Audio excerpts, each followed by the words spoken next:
जय देव आनंद सर्वाहुनी झाल आकार निराधार पराहुनी पर मूळ माया चैतन्य रचना संसार तुझे हा ब्रह्मा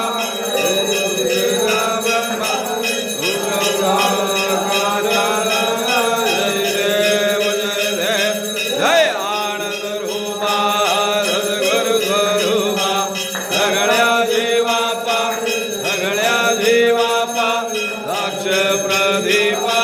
जय देव या ब्रह्मा माईक सगळ नित्य हा प्रपंच जैसे आभाळ संसार ते पडळ आत्माराम सकळ परब्रह्म केवळ जय देव जय आनंद रूपा सद्गुरु स्वरूपा सगळ्या जीवा